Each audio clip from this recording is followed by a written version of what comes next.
Graça e paz, irmãos. Queria convidar a igreja para abrir a Bíblia na segunda carta do apóstolo Pedro. Desculpem, na primeira, capítulo 2, no versículo 6.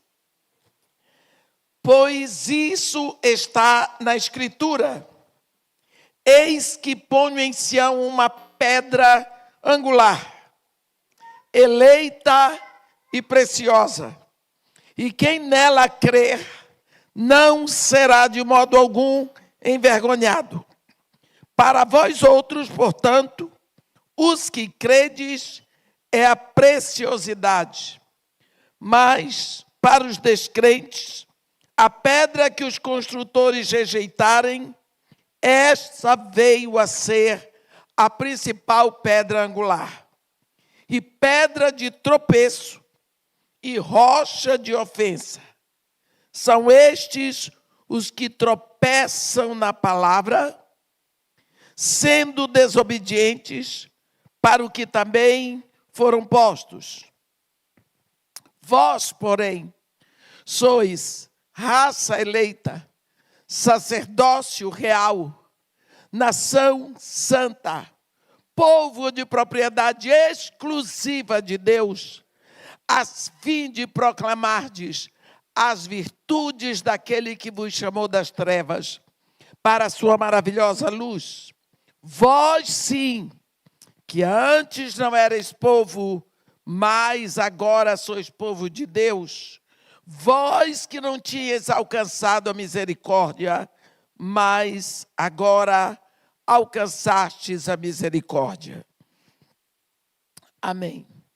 Quando nós vemos um apóstolo, um homem judeu, cheio do Espírito, dizer isso, escrevendo uma carta para a igreja, de modo especial para os gentios, nós vemos que essa carta de Pedro, ela é dirigida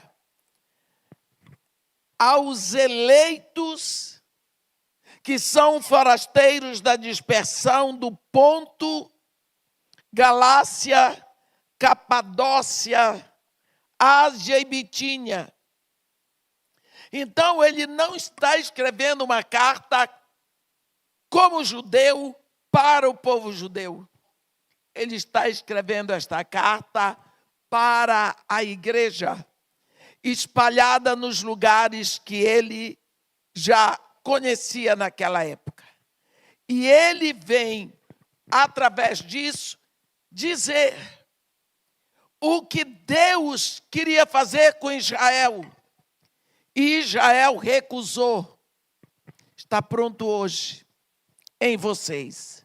Porque nós lembramos e falamos ontem que quando Deus trouxe o povo até o Sinai, disse para Moisés: fala aos filhos de Israel e dize-lhes, no capítulo 19 de Êxodos: agora, pois, se diligentemente ouvirdes a minha voz e guardardes a minha aliança, então sereis a minha propriedade peculiar entre todos os povos, porque toda a terra é minha.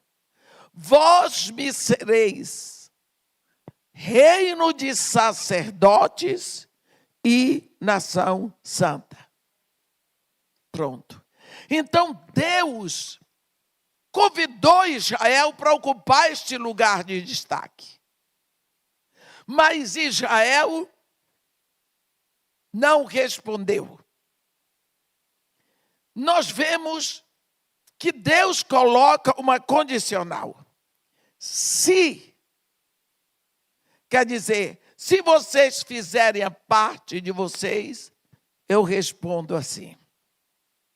Só que agora, como o povo de Israel não cumpriu esses requisitos, Deus então agora abre para todos os gentios. Chegou o momento Deus já tinha adiantado isso em Abraão, quando ele diz: Abraão, em ti e na tua descendência serão benditas todas as famílias da terra.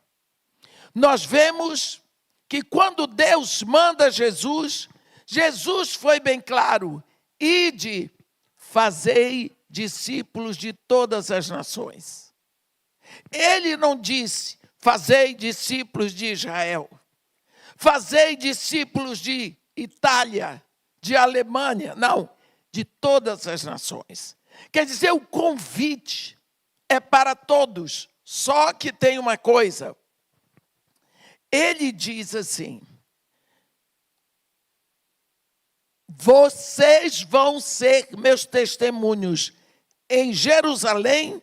Digamos que Jerusalém está aqui. Jerusalém, toda a Judéia, Samaria e todos os confins da terra. A ordem que ele deu foi essa. É interessante nós vermos que quando o Espírito Santo vem, ele vem nessa ordem. Primeiro levantando discípulos em Jerusalém, em toda a Judéia. Depois parte o evangelho para Samaria, para poder ir para os confins da terra, porque Samaria era um corredor. Por quê? Aqui estão os judeus, na Judéia, raça pura, sem mistura, com pedigree. A Samaria era o lugar dos judeus mestiços, porque quando houve a divisão do reino, as tribos que ficaram no norte, elas se misturaram com os gentios, ficando o judeu misturado. O judeu que não era raça pura, não tinha pedigree. Eles eram judeus, mas se misturaram com os gentios. Então aqui estavam os judeus puros, os samaritanos, porque a capital dessas tribos ficou sendo em Samaria, e depois os gentios. Aqui eram judeus misturados com gentios. Nós vemos o evangelho seguindo essa ordem.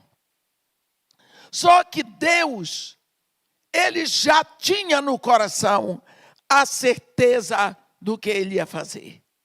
Então, tudo o que Deus propôs para Israel, ele propôs para Israel, para que Israel tomasse conhecimento de que era pecador e que não poderia cumprir a lei. Observe que a Bíblia diz: enquanto não havia lei, eles não tinham conhecimento de pecado. Porque, por exemplo, o pastor instituiu uma lei aqui na igreja. A partir de domingo, amanhã, nenhuma mulher pode pregar na igreja usando calças compridas. Até agora, todo mundo podia pregar, toda mulher podia pregar na igreja de calça comprida. Eu, até agora, não estarei descumprindo a lei, porque não existe lei proibindo até hoje.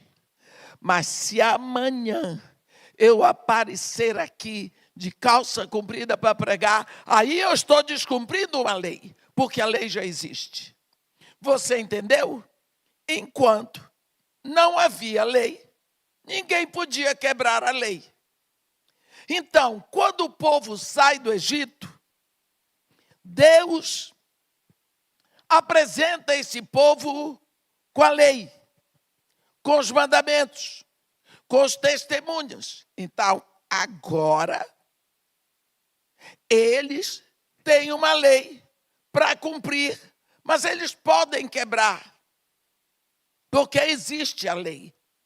Então, a lei vai trazer conhecimento do que é certo e do que é errado. enquanto não tinha, podia fazer o que queria. Agora tem a lei. Só que a lei de Deus é santa. A lei de Deus é santa, porque Deus é santo. Então, por exemplo, só um exemplo. A Bíblia determina o seguinte: Deus determinou pela lei. Olha, você não pode desejar a mulher do próximo. Então, aqui tem um homem. Ele fica olhando um senhor ali passar com a esposa dele toda bonita. Aí ele olha para a mulher do próximo e ele viaja no corpo daquela mulher. E sabe lá o que é que acontece na cabeça dele. De uma hora para outra ele diz: ei, eu desejei a mulher do outro. Pronto. Eu já descumpri a lei. E quem descumpre a lei é passivo de morte. Mas Deus deu um escape. Se você pecou, você então vai comprar um cordeiro, olhe bem, para morrer no seu lugar. O cordeiro vai morrer a morte que você merece. Então você vai agora, você que desejou a mulher do próximo, e você vai comprar um cordeiro, e você vai lá no átrio, para os sacerdotes. Lá tem um altar de holocausto, que é uma mesa retangular, feita de madeira de acácia, recoberta, forrada com bronze. Em cada canto da mesa tem um chifre, são 4 cantos, 4 chifres, para amarrar o animal de 4 patas. Só que quando você vem puxando o seu cordeiro, o cordeiro vem bé, bé, todo mundo diz: ó, fulano, hein, cometeu pecado. Todo mundo fica sabendo, porque ninguém vai levar cordeiro se não tiver cometido pecado. E todo mundo fica de olho em você. O que será que ele fez, hein? Quando chega lá, você entrega o cordeiro para os sacerdotes. Os sacerdotes vão examinar o cordeiro. O cordeiro não pode ter defeito. Ele tem que passar nos requisitos de Deus. E o requisito de Deus é que o cordeiro não tenha defeito. Os sacerdotes examinam o cordeiro. Depois que eles viram que o cordeiro não tem defeito, os sacerdotes pegam aquele cordeiro, botam em cima do altar, amarram as patas, o bicho fica lá amarrado. Você vem, você que pecou, e põe a mão sobre o cordeiro. Você se faz um com o cordeiro. Eu e o cordeiro somos um. Os sacerdotes sacrificam o cordeiro. No momento em que o cordeiro morre, é você que morreu com ele, porque você era um com ele. Entendeu? Depois que eles tiram tudo do cordeiro, fazem, queimam. A parte que tinha que virar cinza virou, você sai dali. Agora eu estou livre do pecado, porque o cordeiro morreu a minha morte. Vai passando uma outra mulher. E você, olha. E a cabeça viaja. Você, ai, pequei de novo. Vai comprar outro cordeiro. Vai chegar uma hora que não vai ter cordeiro suficiente. Né? Você entendeu o que é que a lei fez? A lei dá o conhecimento do pecado. Mas chega uma hora que o homem diz assim: eu não dou conta. Eu não dou conta de parar de pecar. Eu sou um pecador. Senhor Deus, estende a mão para mim, me livra de mim. Você observou que os sacerdotes, eles não examinaram o homem, eles examinaram o cordeiro. É o cordeiro que tem que ser sem defeito. Quando você chegar diante de Deus, você chega lá, você tem que ter um cordeiro sem defeito. Porque Deus não vai examinar você, vai examinar o cordeiro que você leva. Por isso você tem que se render a Jesus Cristo, que é o cordeiro puro, sem mácula, sem defeito que você leva. Agora, por isso, porque ninguém conseguia cumprir a lei de Deus. A lei de Deus não é errada, mas ela é santa para um povo pecador. Então, Deus vai prover um modo de cumprirmos a lei em Jesus. E quando ele traz Jesus, uma vez por todas, Jesus cumpre toda a lei.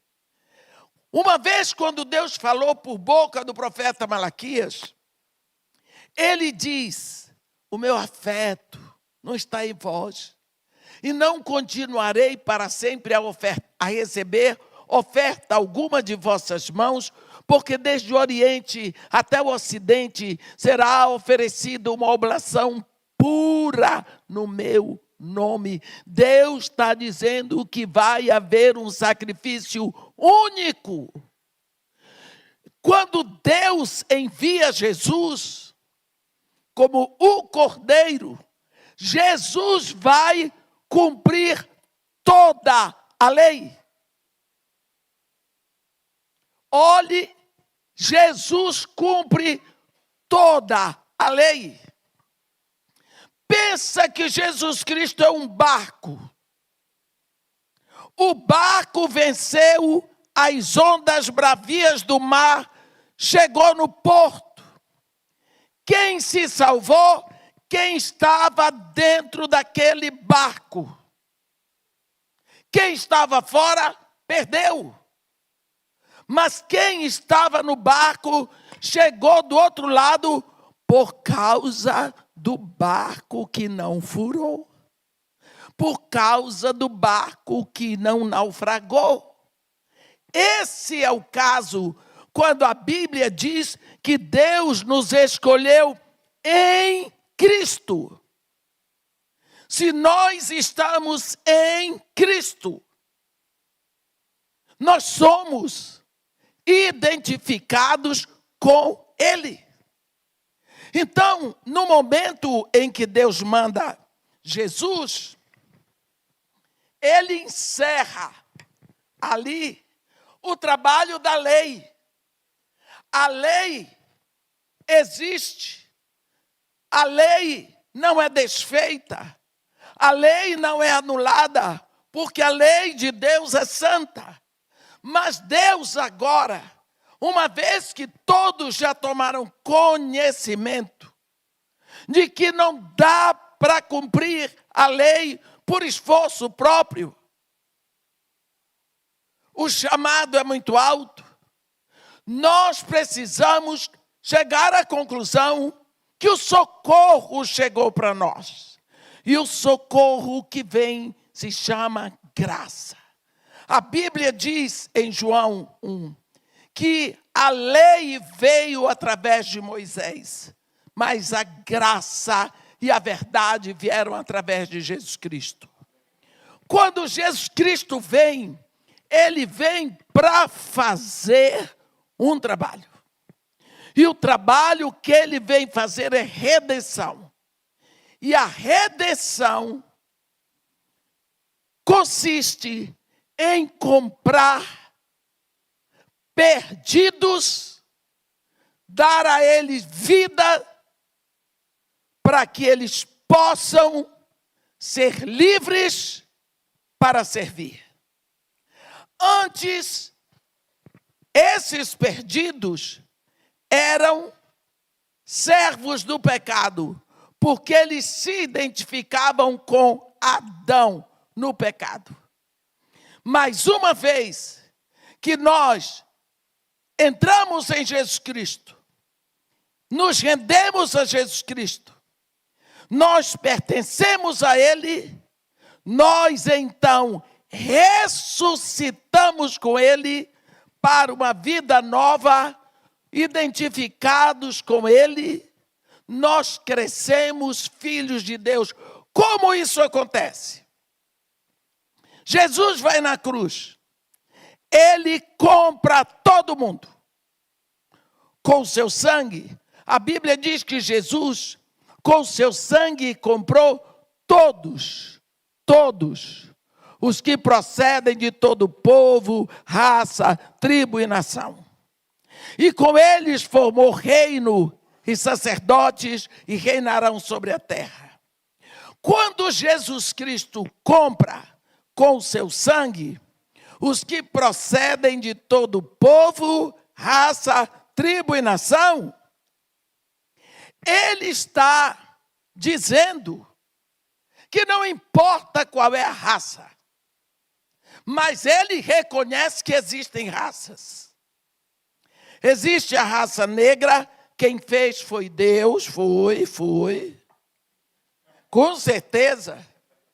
Existe a raça branca. Com certeza foi Deus que fez essa gente. Existe a raça amarela. Existe a raça vermelha. E você vai ver que Deus, na sua infinita misericórdia, Ele fez cada raça com as suas características. Cada raça tem características, tem sim. Todo mundo que olha para o meu cabelo sabe que minha cegonha veio da África. Isso é cabelo de africano.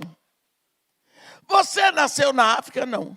Seu pai nasceu na África? Não. Sua mãe? Não. Como você tem esse cabelo? Ah, sua cegonha veio de lá, com certeza. É porque nós misturamos. Quem nasceu na África, da minha família? Meus antepassados foram vendidos como escravos para o Reino Unido. Talvez o avô do meu bisavô foi vendido para o Reino Unido. E aí começa a nascer as gerações no Reino Unido. Quando chegou na geração do meu avô, ele era adolescente. Resolveram alforriar todos os escravos do Reino Unido. Meu avô era da Irlanda. Aí, para onde nós vamos mandar esse povo? Ninguém sabe de onde eles foram comprados. Fundaram uma cidade na costa ocidental da África chamada Freetown, capital da Serra Leoa. Manda todo mundo para lá. Meu avô foi, mas não se adaptou, porque ele era irlandês. A língua que ele falava era inglês. Então, ele tinha muita vontade pela América do Sul. O único lugar na América do Sul que ele podia vir por causa da língua era a Guiana Inglesa. Eu ia para lá. Lá, meu pai nasceu. Quer dizer, de África como continente, não sobrou quase nada. Mas a raça vigorou. Negra. Quem fez? Deus. Pode rir. Sabe por que o diabo não é criador? Coisa nenhuma. Mas o Deus também criou a raça branca. Às vezes eu tenho dúvida. Um povo esquisito. Desbotado. Aquele cabelo assim, ó.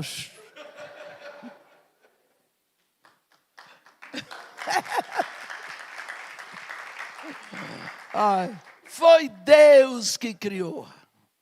E Deus deu características para a raça negra.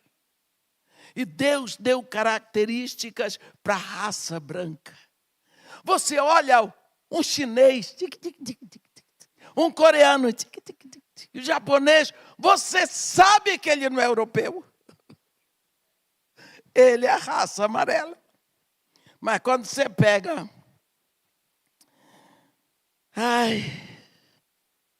quando você pega um índio lá da Amazônia, você olha para ele e você vê um mexicano, pescoço curto, cabelo assim, as mesmas características. Raça. Foi Deus que fez. Então Deus fez raça com características. Mas agora, como veio o reino dele, ele vai chamar uma raça específica para o seu reino, que se chama raça eleita. Esta raça agora não depende do cabelo carapinha, nem do cabelo liso, nem dos olhos azuis, nem no nariz afiladinho. Esta raça agora depende do que ela carrega. O que vai caracterizar essa raça é a presença de Deus dentro de cada pessoa. É isso que vai caracterizar. Como que isso vai acontecer? Pedro afirmou: vós sois raça eleita. Então ele elegeu de todas as raças e formou uma raça para ele. O que vai caracterizar essa raça? Vamos ver. Nós estamos falando de noiva do Cordeiro. Se você olhar direitinho, em Atos 2, a Bíblia diz que os discípulos estavam todos reunidos no mesmo lugar. Era dia de Pentecostes. Jesus Cristo tinha subido diante dos discípulos. Eles todos viram Jesus Cristo descolando da terra e subindo. Fazia 10 dias. Porque Jesus Cristo morreu na Páscoa, ressuscitou nas primícias, ficou aqueles 40 dias na terra, subiu, porque Pentecostes é 50 dias depois da Páscoa, depois da Páscoa. Enquanto nesses 10 dias que Jesus Cristo já tinha subido, aí a cidade de Jerusalém foi ficando apinhada de judeus piedosos de várias nações da terra. Por quê? Quando nós olhamos lá no Antigo Testamento, em Levítico 23, Deus ali diz para Moisés: Moisés, fala aos filhos de Israel que as festas fixas que celebrareis serão convocações solenes. São estas as minhas festas. Pães asmos, Páscoa, Pentecostes,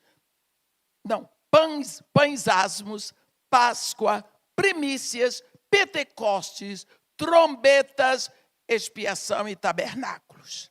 São 7 festas fixas. E Deus diz: são estas as minhas festas, e elas serão convocações solenes. Os judeus decidiram que estas festas fixas do Senhor serão convocações para eles estarem no templo em Jerusalém. Então, quando chegavam essas festas, os judeus se viravam para eles estarem em Jerusalém, pelo menos para uma dessas festas. Você lembra quando Paulo volta da sua terceira viagem, que ele queria estar na Páscoa em Jerusalém. Quando ele viu que não dava para chegar em Jerusalém na Páscoa, então ele resolveu que tinha que estar em Jerusalém em Pentecostes, que é 50 dias depois da Páscoa. E foi por isso que ele se adiantava. Você vai ver no capítulo 20 que não dá tempo dele ir a Éfeso. Ele pede aos presbíteros de Éfeso para vir encontrar com ele em Mileto, para não perder mais dias. Bem, então, quando chega o dia de Pentecostes, Jerusalém estava assim, apinhada de judeus piedosos, que viajaram de vários cantos da terra para estarem no templo, para sacrificar, para ofertar, para participar. Prosélitos que são pessoas convertidas à religião hebraica, mas não são judeus, mas são prosélitos. A Bíblia diz que eram prosélitos cretenses, arábios. Esses prosélitos depois deram problema lá para o trabalho de Paulo em Creta. Tito teve que se virar por causa disso, porque eles estavam presentes no dia de Pentecostes, acabaram confundindo as coisas. Aí, nós vemos que a cidade de Jerusalém estava apinhada. Jerusalém ainda hoje não é uma cidade grande. Você imagina naquela época, 2000 anos atrás, como é que o negócio estava. E os discípulos todos fechados numa sala com medo dos judeus. Porque os judeus diziam que eles roubaram o corpo de Jesus para dizer que Jesus tinha ressuscitado. Então estavam com medo. Quem eram aqueles homens que estavam se escondendo? Vamos pensar nisso. Você tem que botar o seu coração dentro da Escritura, porque senão não serve. Se a palavra que é pregada no púlpito não está escrita, não serve. Então, aquele povo que estava se escondendo era um povo discípulo de Jesus. Aqueles discípulos, eles aprenderam as Escrituras com Jesus. Você sabe quem é Jesus? É Deus visível. É Deus vestido de homem. Você pensa o que é Jesus ensinando sua própria palavra? Você viu Pedro, no dia de Pentecostes?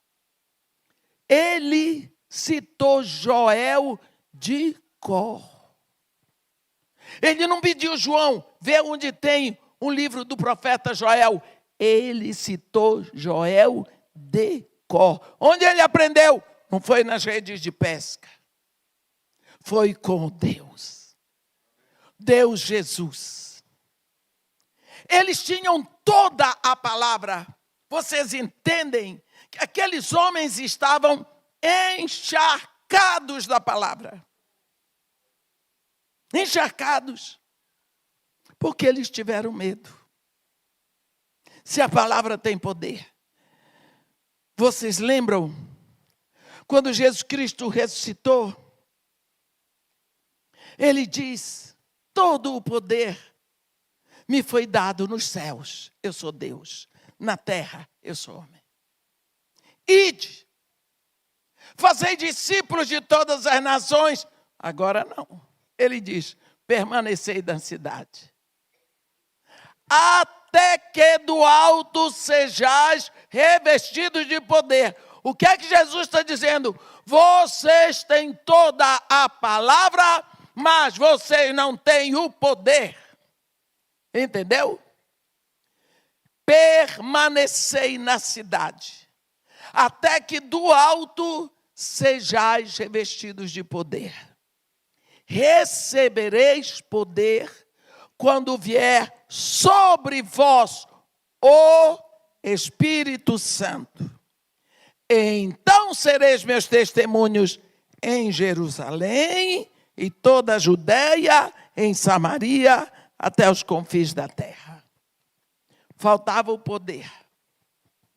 É isso. Aqueles homens cheios da palavra, 3 anos com Jesus não serviram para nada. Eram confusos, briguentos, atrapalhados. Não é? Agora Jesus subiu, estão com medo. Fica preso ali. Chega no dia de Pentecostes.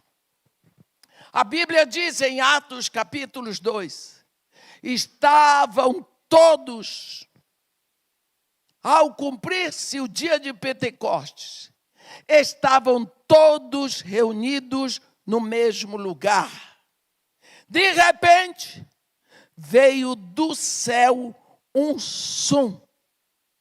Olha, quando Lucas escreve aqui, ele descreve esse som como o som de um vento impetuoso. Som do céu, como de um vento impetuoso, que encheu toda a casa, aonde eles estavam assentados. Ali ninguém estava de joelho. Ali ninguém estava louvando a Deus com as mãos para cima. A Bíblia diz que eles estavam assentados. E apareceram distribuídas entre eles línguas como de fogo, e pousou, olha o que a Bíblia diz, uma sobre cada um deles. A Bíblia está dizendo que o fogo, como línguas, ela desceu sobre cada um individualmente. Pousou. A língua portuguesa tem um problema. É que às vezes nós perdemos um pouco o senso da intensidade da letra. Pousar é permanecer, é ficar, é encontrar pouso, é encontrar morada. Aquela língua de fogo veio, pousou, ficou, entrou. Resultado, todos, a Bíblia diz, ficaram cheios do Espírito Santo. E começaram a falar em outras línguas, segundo o Espírito os concedia que falassem. Pense o que aconteceu naquela sala.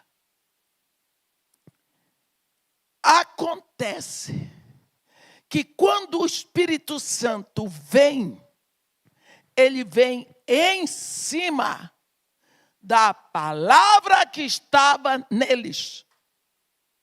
Você entendeu o choque?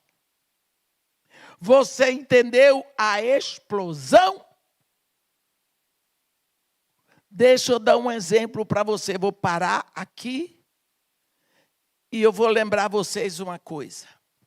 Lá no início, quando a Bíblia diz, no princípio criou Deus os céus e a terra. A terra, porém, era sem forma, vazia, havia trevas sobre a superfície do abismo, e o Espírito de Deus pairava sobre a superfície das águas. Ora, quando você pensa na terra, eu penso num globo redondo. Mas aqui diz que a terra não tinha forma. Além do mais, eu penso na terra assim, cheia de mares, oceanos, montanhas, rios. Mas a Bíblia diz que a terra era vazia. Eu não posso imaginar a terra sem forma e vazia. Só que a Bíblia diz que havia trevas sobre a superfície do abismo, mas o Espírito de Deus pairava. Pairar quer dizer ficar cobrindo. Quando você examina isso no Bereshit, que é o Gênesis hebraico, ele lhe dá a certeza do Espírito Santo tomando conta, atento para que nada acontecesse. Aí você pergunta, por que o Espírito Santo tomava a conta do caos? Quanto tempo isso, nós não sabemos. Um dia, vem o pai e ele diz o verbo, a palavra. Ele diz, haja luz, pá, houve uma explosão.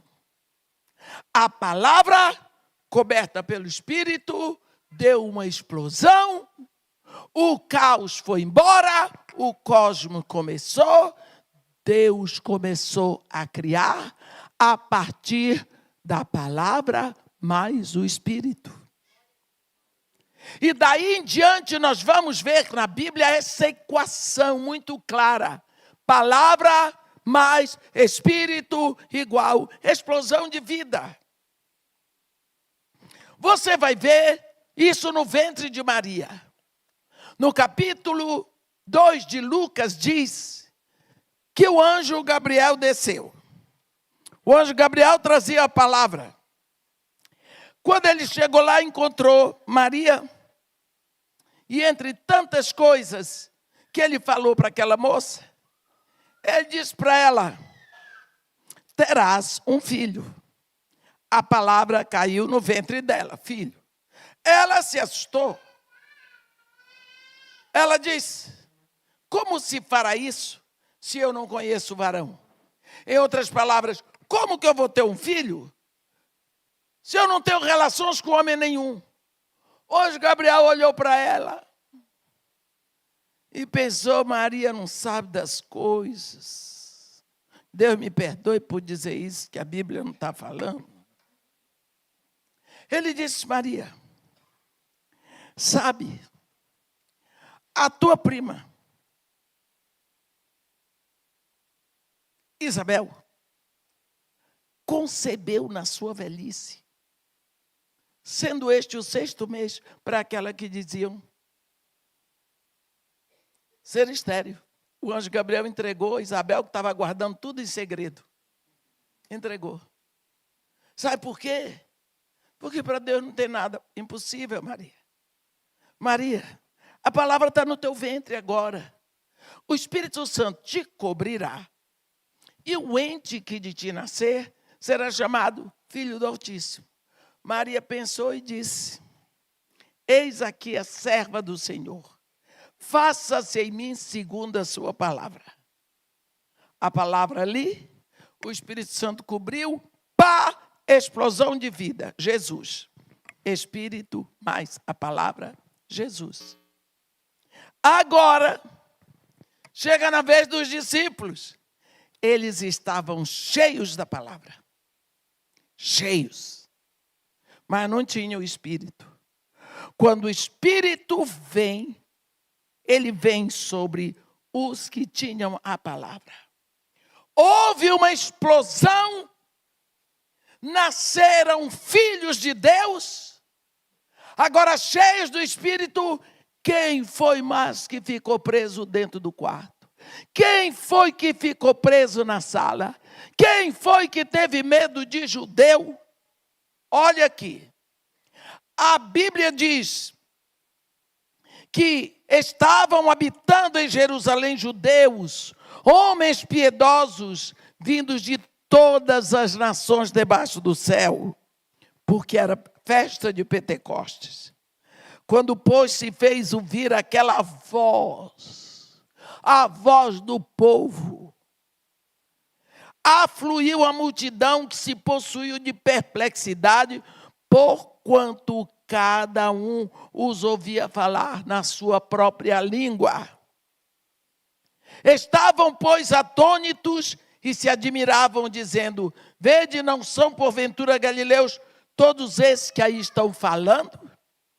E como os ouvimos falar, cada um em nossa própria língua materna, partos ouviam na sua própria língua, medos ouviam na sua própria língua, elamitas ouviam na sua própria língua, naturais da Mesopotâmia ouviam na sua própria língua, Judeia, Capadócia, Ponto, Ásia, Frígia, Panfilha, Egito, regiões da Líbia, imediações da Cirene, romanos, cada um ouvia as maravilhas de Deus na sua própria língua.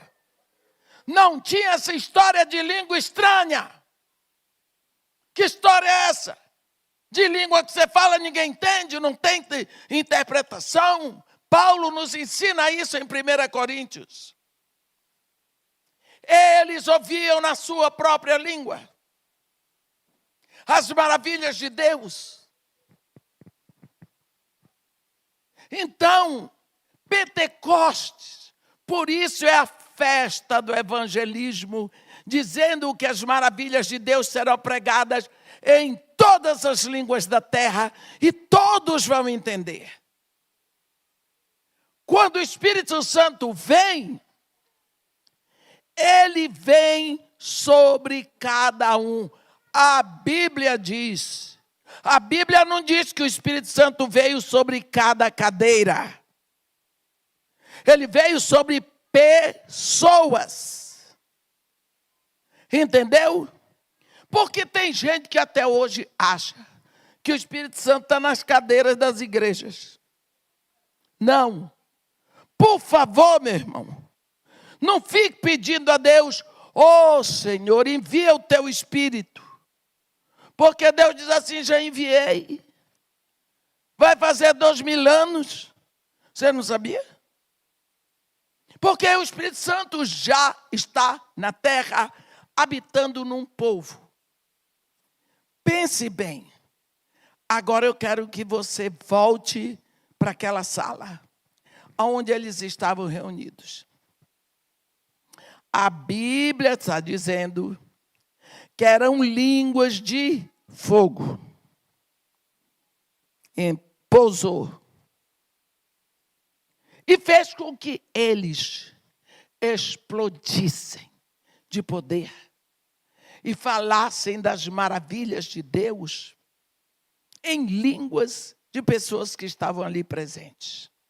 Que poder é esse? Você entendeu? O povo mesmo diz, não são todos galileus? Quer dizer, caipiras?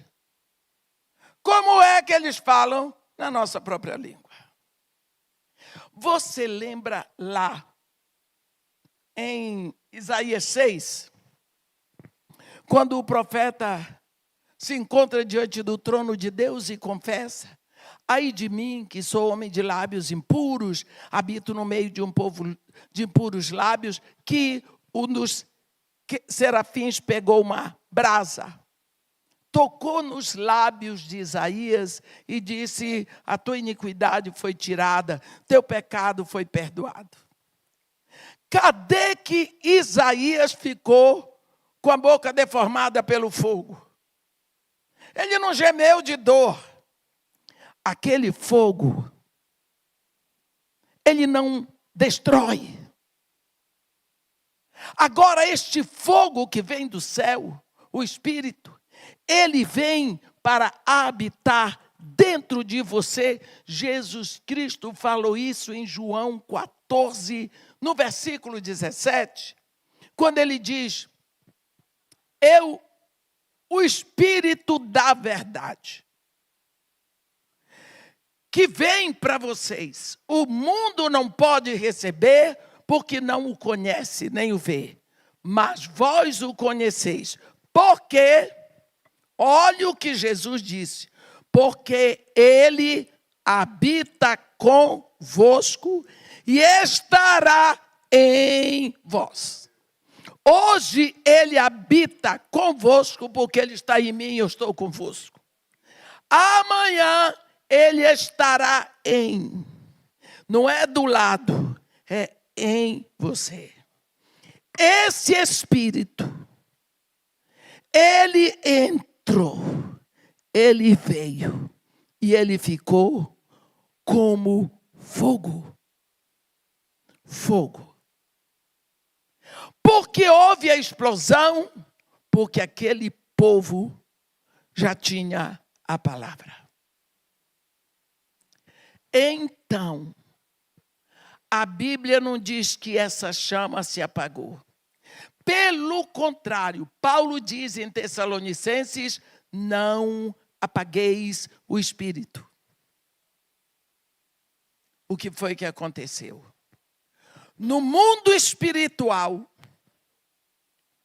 a presença do Espírito em cada pessoa vai fazer com que aquela pessoa pertença a uma raça esquisita. Daquele momento em diante, aquele povo saiu daquela sala, falando das maravilhas de Deus, demônios e anjos, todos os seres espirituais, olharam para aquelas pessoas e não tiveram um infarto, porque são espirituais. Eles ficaram perplexos. Onde já se viu pessoas com uma candeia acesa aqui dentro? Todas. O que é isso? É uma raça diferente. É uma raça diferente agora. Uma raça que veio para a terra e que tem uma candeia acesa lá dentro. Essa raça não existia. Por causa disso, Pedro ouviu a crítica, que muitos estavam admirados, mas alguns diziam que nada, eles estão embriagados. Pedro se levantou com os 11 e disse: varões judeus e todos os habitantes de Jerusalém, tomai conhecimento disto e atentai às minhas palavras. Estes homens não estão embriagados, sendo esta a 3ª hora do dia, 9 horas da manhã. Mas o que ocorre aqui é o que foi dito pelo profeta Joel. O que foi que o profeta Joel disse? E acontecerá nos últimos dias. Acontecerá nos últimos dias, que derramarei do meu espírito sobre toda a carne. Olhe bem, Pedro ali disse, o que foi profetizado está acontecendo. Aqui começam os últimos dias. Então, os últimos dias não começaram depois da Segunda Guerra Mundial. Começaram no dia de Pentecostes. Olhe bem.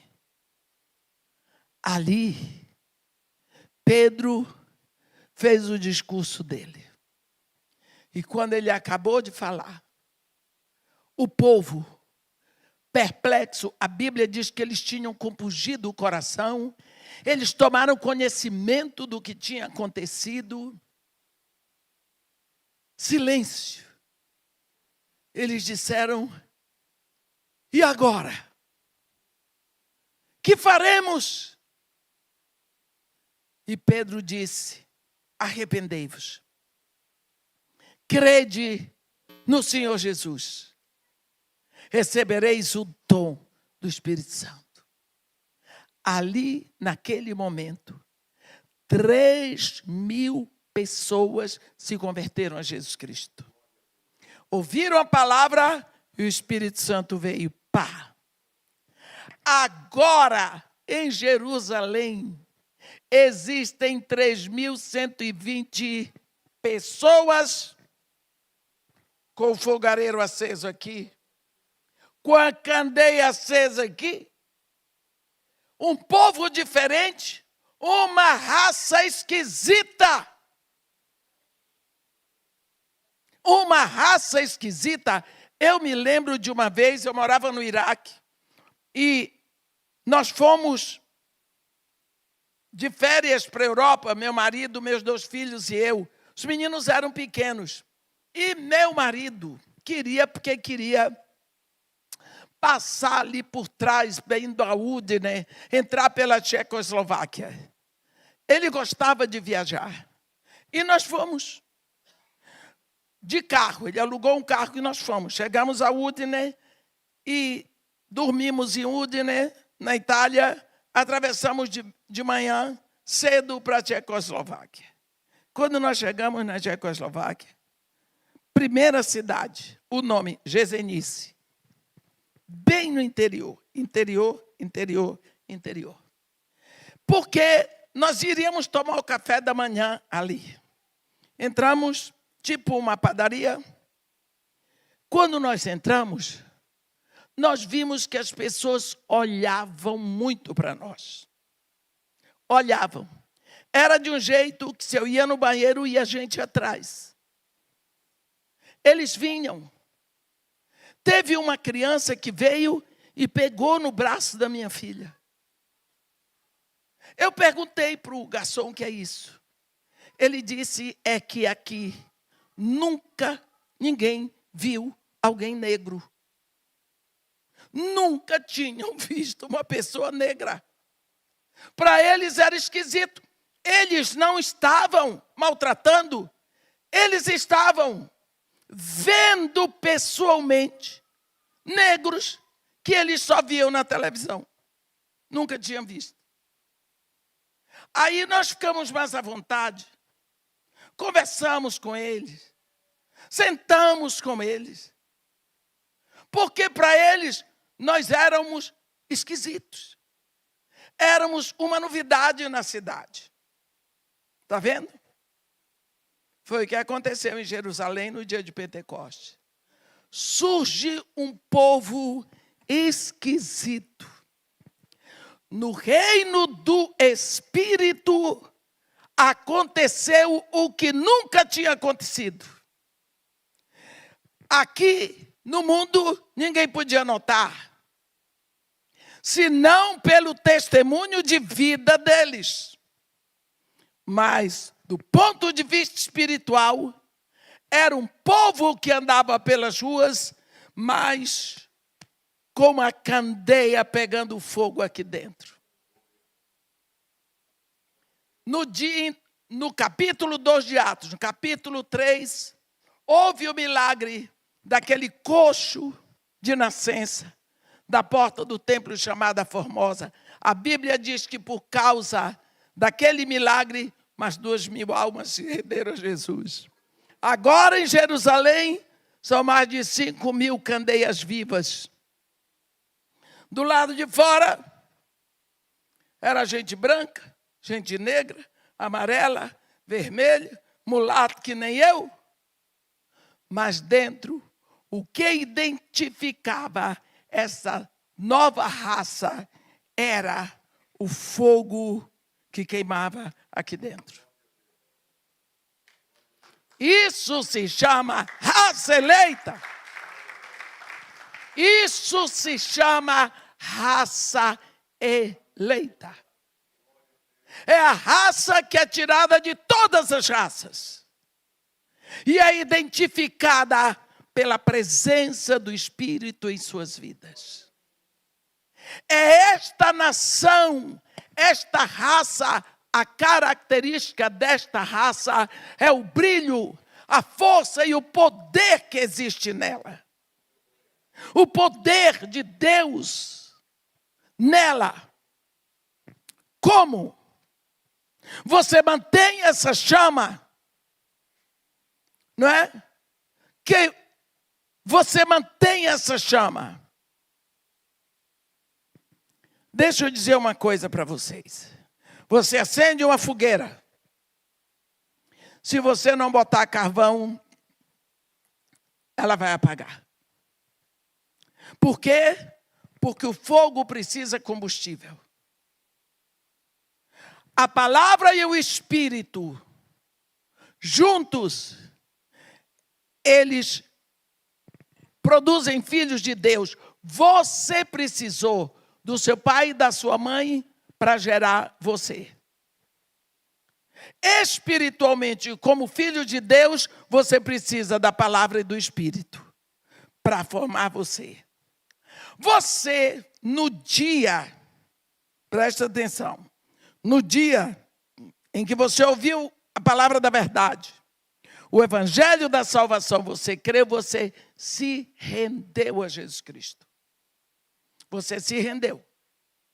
Naquela hora, seu nome foi registrado no livro da vida do Cordeiro. Naquela hora você passou da morte para a vida, você não entra mais em julgamento, você foi transportada do império das trevas para o reino do Filho do amor de Deus, tudo mais. E foi lhe dado o Espírito Santo. Está lá, o Espírito Santo. Acabou? Acabou? O Espírito Santo está lá. Precisa de quê? Da palavra. Para poder a fogueira, ir crescendo. Precisa da palavra. Aí, tem muito crente que não sabe isso ou não acredita nisso. Mas Satanás sabe disso. Porque ninguém pode brincar com Satanás. Jesus Cristo nos deu autoridade para falarmos nada com Satanás. Ele mandou expulsar demônio. Só isso. O que é que acontece com a igreja hoje? Por que é que a igreja é uma noiva tão indiferente? Que está faltando fogo, crescimento. Por quê? Você, no dia que se rendeu a Jesus Cristo, você recebeu o Espírito Santo. Portanto, o Espírito Santo está aí. Você não pode deixar de crer nisso. Mas e a palavra para manter o fogo? No Antigo Testamento, tinha, entre tantas coisas na cultura daquele povo, era o pai que escolhia o marido para sua filha. O rei Etbaal, do Tiro, era sacerdote de Astarote. Ele tinha uma filha, Jezabel. Na realidade, eu não sei quantos filhos ele tinha, mas ele tinha uma filha chamada Jezabel, a princesa Jezabel. Eu sempre acho que pelo fato dela ser princesa, ela devia ser bonita. É o que penso, que princesa é bonita. Até o dia que eu vi a filha do Tinjuim, eu digo, não. Mas tudo bem. Ela devia ser bonita, bem vestida, elegante, melhores perfumes, as melhores roupas, as melhores joias. A mulher era um portento. Ele casou a filha dele, Jezabel, com o rei Acabe de Israel. Quer dizer, ele fez um casamento de nobreza. Lógico, procurou um rei para ser marido da filha dele. Esta mulher era brilhante. Ela era inteligente. Ela pensou, agora eu vou ser a esposa do rei de Israel. Lá em Israel eles têm outro Deus. Eles adoram o Deus de Israel. Mas eu vou estabelecer o culto ao meu Deus em Israel. O povo de Israel vai ter que parar de adorar o Deus de Israel. Eles vão ter que adorar o meu Baal. Casou com Acabe, foi para lá com este objetivo. Esta era a missão dela. Chegou lá, essa mulher, por isso que eu estou dizendo que ela era muito inteligente. Ela observou que o povo de Israel adorava o Deus de Israel, porque eles ouviam a palavra do Deus de Israel. E eles ouviam a palavra do Deus de Israel, porque os profetas de Deus pregavam a palavra. Ela disse, só tem um jeito para eles pararem de adorar o Deus de Israel. É que eles parem de ouvir a palavra do Deus de Israel. Então ela ordenou a matança de todos os profetas de Deus. Calou a boca de profeta. Até Jezabel sabia que morto não fala. Hoje tem morto até escrevendo carta, não sei o que é isso. Mas, tudo bem. Então, o que ela fez? Silenciou. Ninguém ouvia a palavra de Deus. Todo mundo veio para Baal. Por quê? Porque não ouvia a palavra de Deus. Esse espírito de silenciamento da palavra de Deus se chama o espírito de Jezabel. Esse espírito já estava se movendo no princípio da igreja em Tiátira. Foi o momento em que começa a mariolatria. Para esta igreja de Tiátira, Jesus Cristo se apresenta como o Filho de Deus, porque estavam chamando a ele de filho de Maria. Começou a mariolatria. Entra aquela mulher, a mãe do Constantino, Helena. É uma história muito longa.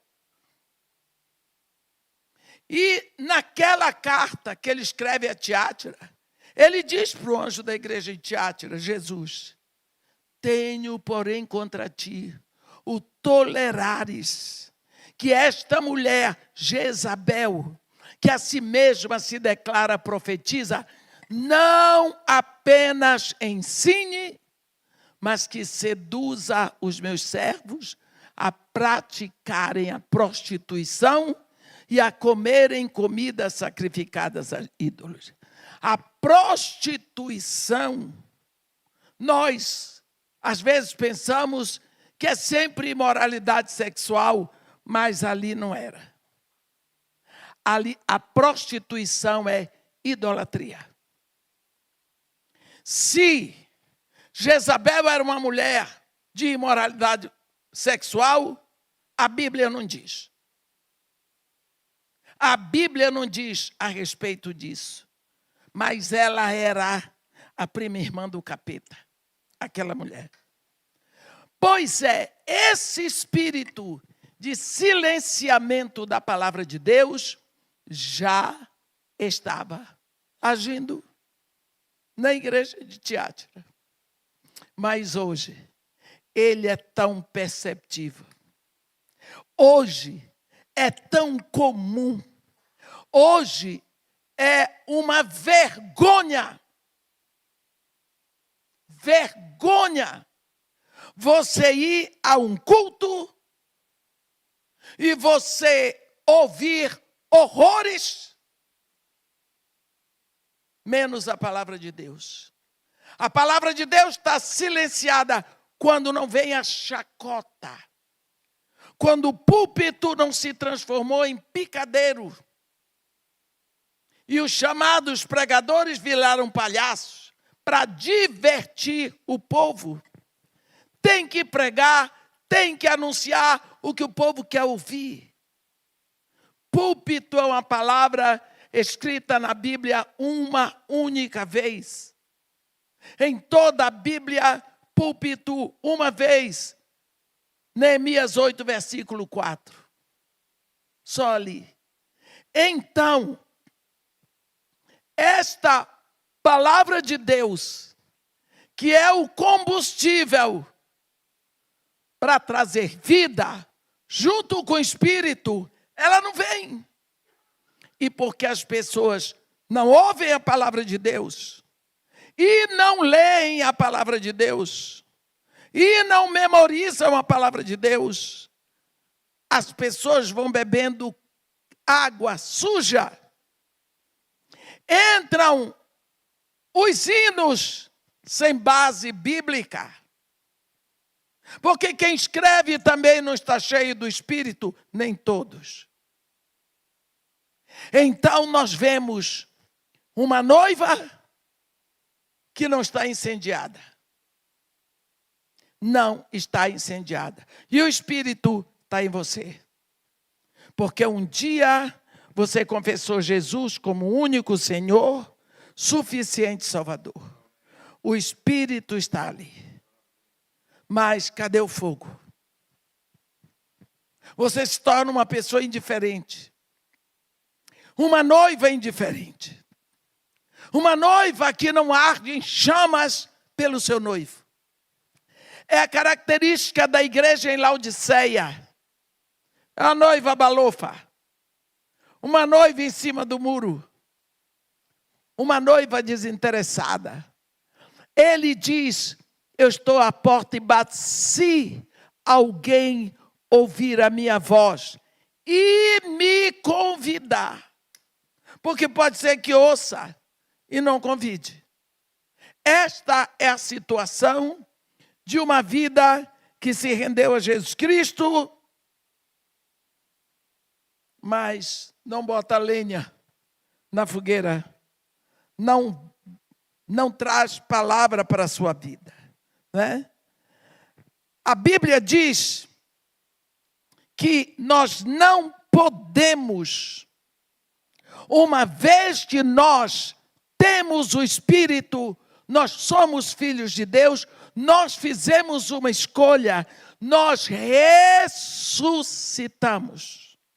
O batismo determina que nós morremos, que nós ressuscitamos. Nós não podemos viver deliberadamente no pecado. Por quê? Porque a nossa identificação com Cristo está pronta, não é? Nós morremos. No batismo, nós declaramos que morremos. Se nós morremos para o pecado, como é que nós vamos viver no pecado? A Bíblia diz, quantas vezes nós esquecemos? Aqui mesmo, em 2 de Pedro, a Bíblia diz que muitos já esqueceram da purificação dos seus pecados de outrora. Nós precisamos abrir os olhos por causa do pecado. O salário do pecado é morte. Morte. Mas, irmã, como é que eu faço? Como é que eu faço? João, no capítulo 2 da carta que ele escreve para a igreja, ele diz: filhinhos meus, eu vos escrevo essas coisas para que não pequeis. Se, todavia, alguém pecar, tendes advogado junto ao Pai, Jesus Cristo, o justo. Quando João escreve esta carta, ele escreve para pessoas como nós, filhos de Deus, uma igreja. Todo mundo já é filho de Deus. O que significa? Que nós não podemos viver na prática do pecado. O pecado não pode ser uma prática na nossa vida, mas acidentalmente ele pode acontecer por causa da nossa natureza pecaminosa. Como nós vamos lidar com isso? Jesus Cristo ensina para nós isso no capítulo 13 de João. Jesus Cristo, no capítulo 13 de João, ele estava sentado à mesa com seus discípulos. De uma hora para outra ele teve um insight. todas as coisas o meu Pai colocou nas minhas mãos. Eu sou o Senhor do universo. Eu sou o Deus dos céus e da terra. Aí ele pensou que ele veio do Pai. Ele conhecia a sua origem. Aí, sabendo que ele ia para o Pai, ele conhecia o seu destino. Então, levantou da mesa, tirou a capa de cima, pegou uma toalha, botou nos ombros, pegou uma bacia, encheu de água e passou a lavar os pés dos discípulos. Quando ele chegou aos pés de Pedro, você vê isso no capítulo 8, no versículo 8 do capítulo 13. Pedro disse para ele: nunca me lavarás os pés. Olha, nunca me lavarás os pés. E Jesus, que estava ali abaixadinho, pronto para lavar os pés dele, olhou bem no rosto de Pedro e disse para ele: se eu não te lavar, tu não tens parte comigo. Olha, que diálogo. Aqui, no versículo 8. Se eu não te lavar, tu não tens parte comigo. Decide. E agora? Aí Pedro disse: Senhor, não somente os pés, mas também a mão, a cabeça. Já queria um banho completo. Aí Jesus diz para ele: não é assim. Quem já se banhou, versículo 10, não necessita de lavar, senão os pés. Quanto ao mais, está tudo limpo. Você toma banho, esquece e vai descalço lá fora. Quando volta, sujei meu pé. Vai tomar banho de novo? Não, lava só o pé. É isso que Jesus está falando. Quem já se banhou não necessita de lavar, senão os pés. Quanto ao mais, está tudo limpo. Quando você se rendeu a Jesus Cristo, meu irmão, você foi lavado. Você foi banhado. Você foi justificado, você foi santificado em o nome do Senhor Jesus Cristo no Espírito do nosso Deus. Porém, pode acontecer de você cair no pecado. Levante depressa, corra para Ele, porque Ele é seu dono.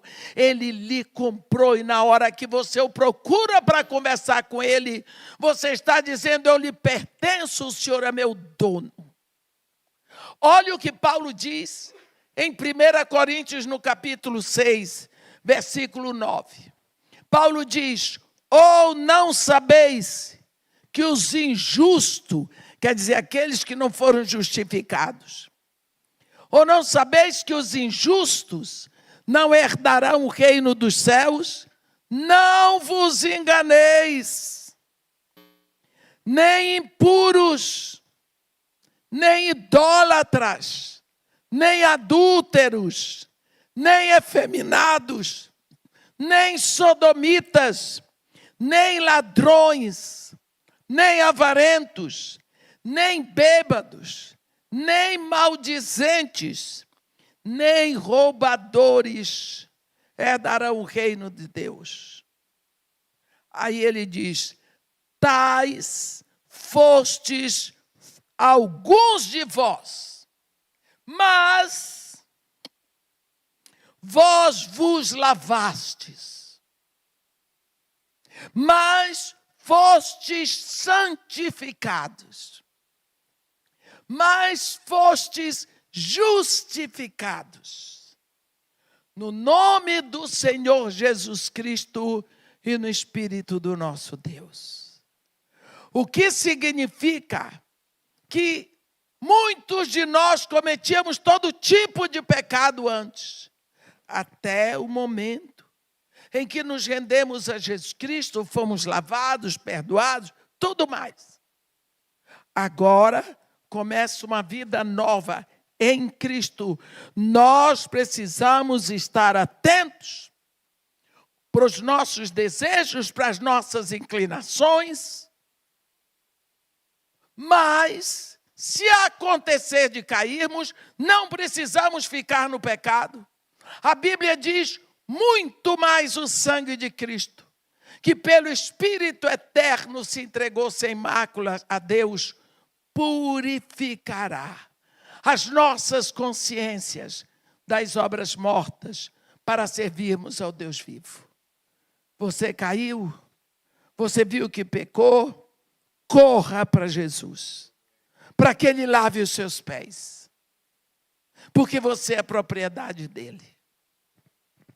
Uma vez que se rendeu a Jesus Cristo, você agora tem o Espírito Santo.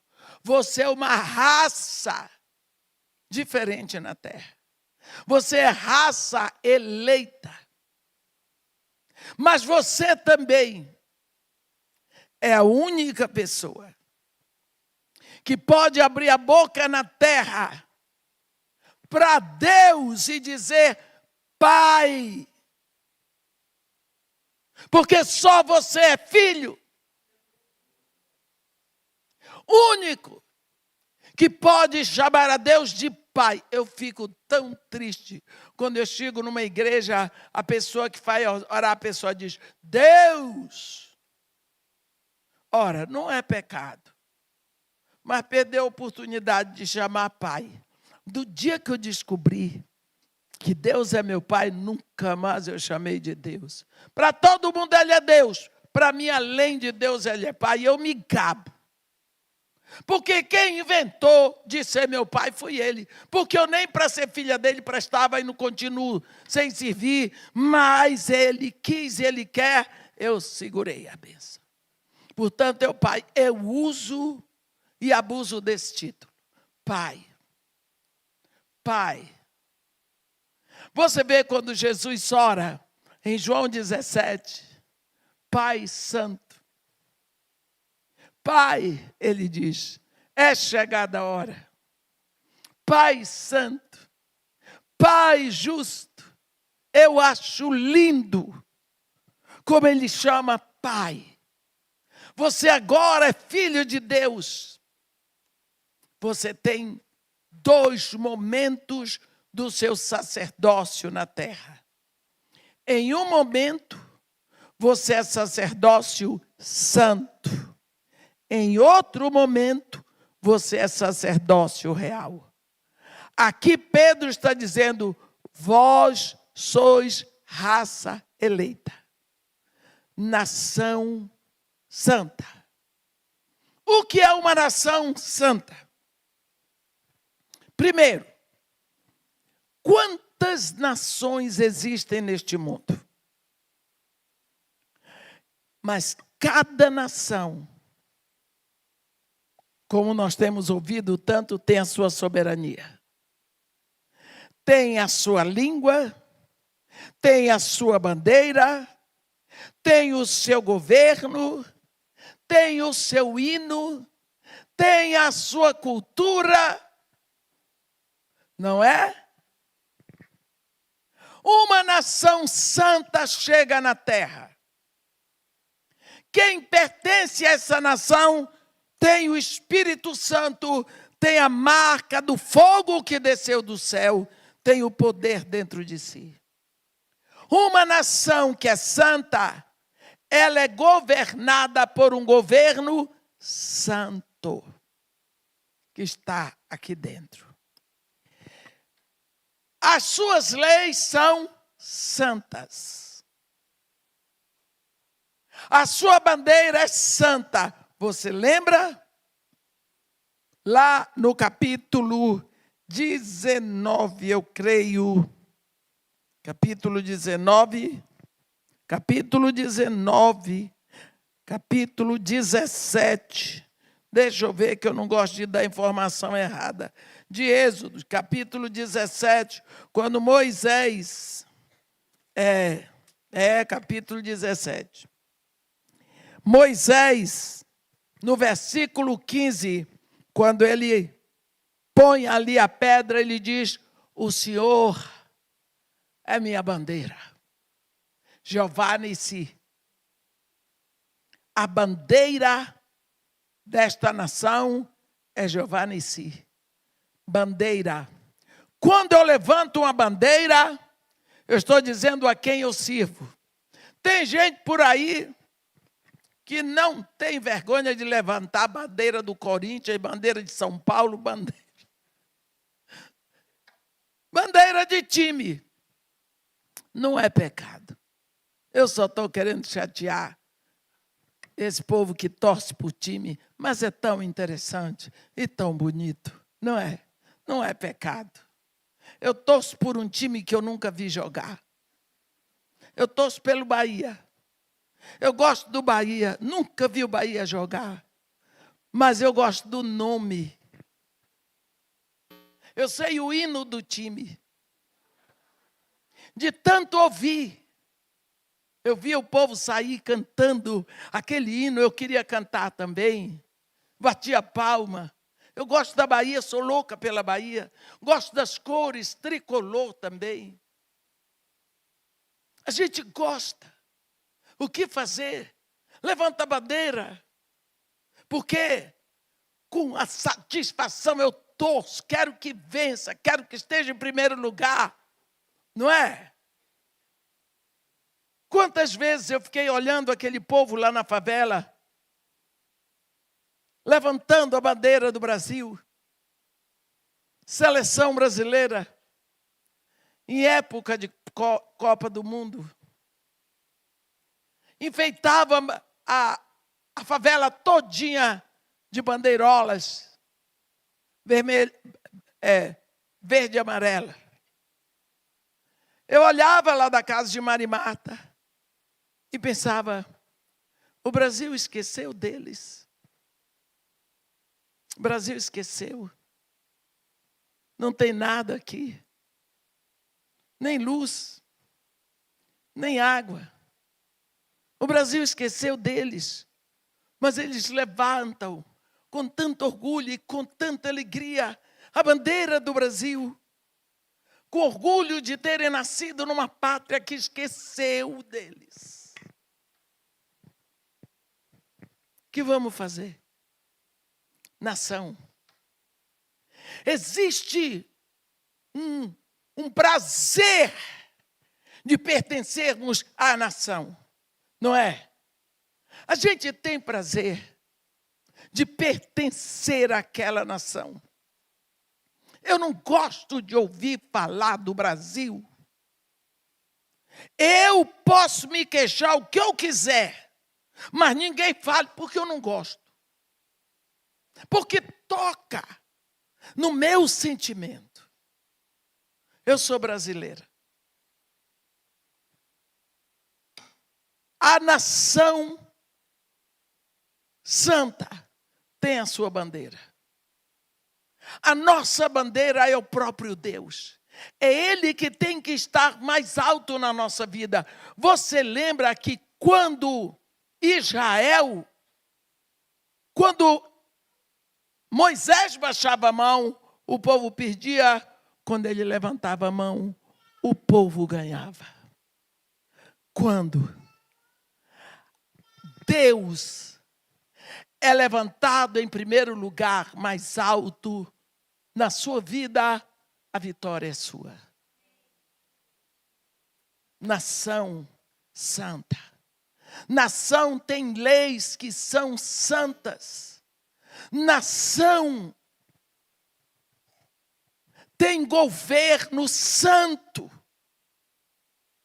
O povo obedece a leis que são santas. Como está a nossa vida? Será que nós estamos sendo dirigidos por leis santas? A nossa vida tem sido dirigida assim? Ou nós estamos apagando o espírito cada dia mais entregando a nossa atenção para as coisas deste mundo. É bonito ver a atitude de Daniel quando levantaram aquela estátua no campo de Durá, na Babilônia. Aqueles 3 jovens de Daniel, eles disseram: se Deus quiser nos livrar da fornalha, Ele livra. Mas se Ele não quiser, nós não vamos adorar os teus deuses. Acabou. Nós vemos Daniel, quando não obedeceu uma lei que, para obedecer, ele precisava desobedecer a Deus. Ele disse não. Ele foi posto na jaula com os leões. Só quem não dormiu aquela noite foi o rei Dário. Porque os leões cantaram cantiga de niná para Daniel, pelo que eu vejo, que Daniel dormiu que só. Ficou tudo legal. Nem sempre é assim. Nem sempre é assim. Mas nós precisamos saber como que as pessoas vão perceber que nós somos uma nação santa. Primeiro, nós precisamos lembrar que nós temos um corpo visível de todos. Visível. Por que é que a Bíblia diz em Romanos 12: rogo-vos, pois, irmãos, que apresenteis os vossos corpos por sacrifício vivo, santo, agradável a Deus, que é o vosso culto racional. E não vos acomodeis, não vos mistureis com este século, com as coisas deste mundo, mas sede transformados pela renovação das vossas mentes, para saberdes qual seja a boa, perfeita e agradável vontade de Deus. Por que ele diz para nós apresentarmos o nosso corpo? Primeiro, o nosso corpo é templo do Espírito Santo. E Deus quer usar o nosso corpo para a sua glória. Mas também Ele quer usar o nosso corpo como arma para o reino. Nós vemos que o nosso corpo é instrumento de Deus como construção de um reino aqui na terra. A Bíblia fala de homens cujo corpo foi usado por Deus. Por exemplo, Moisés, uma vara na mão de Moisés derrotou o Egito. O braço de Moisés levantou sobre o mar vermelho, Deus soprou o vento que abriu. Deus usou um estilingue na mão de Davi para derrotar os filisteus. Deus usou a boca dos profetas, a língua dos profetas, a voz dos profetas. Deus usou os pés de Paulo, a vida de Paulo, para anunciar a mensagem do amor de Deus de cidade em cidade. Os olhos de João para verem o futuro, seus ouvidos para ouvirem, sua mão para escrever. Jesus Cristo diz para ele: o que vês, escreve em livro e manda às 7 igrejas. Nós vemos que também o nosso corpo pode ser usado como para instrumentos de pecado. Do mesmo jeito. Davi olhou e com os seus olhos entrou o pecado. Ele olhou a mulher do seu próximo. A sua mente armou um esquema pecaminoso. Aí ele usou as suas mãos para escrever uma carta dando uma ordem covarde para que o marido dela fosse morto. Nós vemos quando ele fala no Salmo 51, nós vemos que todo o corpo dele foi afetado como instrumento do pecado. Salmo 51, no versículo 3, seus olhos foram afetados. Ele diz, pois eu conheço a minha transgressão, e o meu pecado está sempre diante de mim. No versículo 6, a sua mente foi afetada. Eis que te comprases na verdade, e no íntimo e no recôndito me fazes conhecer a sabedoria. No versículo 8, ele diz, seus ouvidos foram usados para o pecado. No versículo 10, nós vemos o coração dele afetado pelo pecado. Versículos 14 e 15, lábios, língua, boca, tudo como fonte do pecado. Quando nós servimos a Deus, nós somos disciplinados. Se você serve a esse Senhor, você faz o seu serviço, você recebe uma recompensa. Se eu sirvo ao pecado, o salário do pecado é morte. Mas se eu sirvo a Jesus, o salário é vida eterna, em Cristo Jesus. Nós já morremos com Jesus, fomos sepultados com Ele e ressuscitamos. Agora nós precisamos determinar aonde nós estamos. Nós estamos em Cristo. Então é preciso que nós precisamos agora semear nesta vida. Nós somos esta nação santa na terra. E a nossa vida tem que ser dirigida em santidade. Mas isso não é uma coisa etérea, isso é realidade. Nós precisamos viver esta verdade.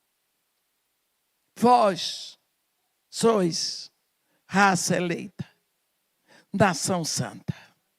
Amém? Que Deus nos abençoe e nos guarde.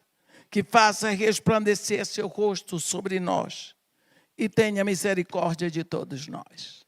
Amém.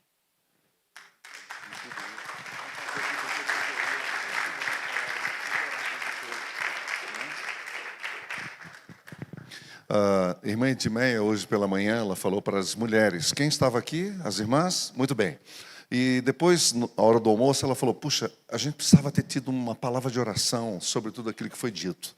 Então, estou dizendo a ela que, diante de tudo que nós ouvimos aqui, nós precisamos de uma palavra de oração. E eu sempre tenho dito a ela, como é bom que você ore por nós, porque o Senhor colocou essa palavra no seu coração. E quando o pregador está focado, a pregadora, focado naquilo que está compartilhando, é claro que aí a oração vem ligada a tudo que ela estudou na semana e se preparou, tá bom? Então nós vamos ter esse tempo de oração, convido vocês a ficarem em pé, e a nossa querida irmã missionária vai orar, e aí é um tempo de clamor mesmo, que nós vamos pedir isso, para que isso se torne realidade na nossa vida.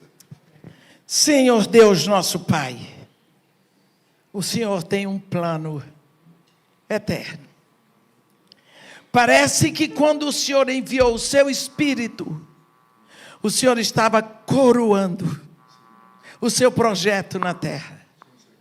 Desde toda a eternidade, o Senhor teve o homem como visão no seu coração. Que alegria saber que depois que o Senhor criou tudo na terra, o Senhor criou o homem para o Senhor. Mas quando o homem decidiu se separar do Senhor pelo pecado, toda a natureza ficou sujeita à maldição. O homem levou a maldição a tudo o que foi criado. E todos que nasceram após daí se tornaram filhos da maldição. Toda a natureza, todos os animais, todos os vegetais, o próprio universo que o Senhor criou. Mas o Senhor então dá uma guinada e, levado pelo seu amor, o Senhor vai chamar filhos da redenção. E em vez de filhos da criação, nós vamos agora ser filhos da redenção. E para que isso aconteça, o Senhor entrega o seu Filho e o Senhor nos dá o teu Espírito. Nós não podemos encontrar palavras para agradecer, palavras para definir esse amor. Nós só podemos nos curvar diante de tamanho amor, de tamanha graça, para lhe pedir ao Pai que nós sejamos fortalecidos no Senhor e na força do seu poder, e que nós possamos viver inteiramente como filhos seus, semeados, mortos e ressuscitados em Jesus Cristo. Nós te agradecemos pela tua misericórdia e bondade.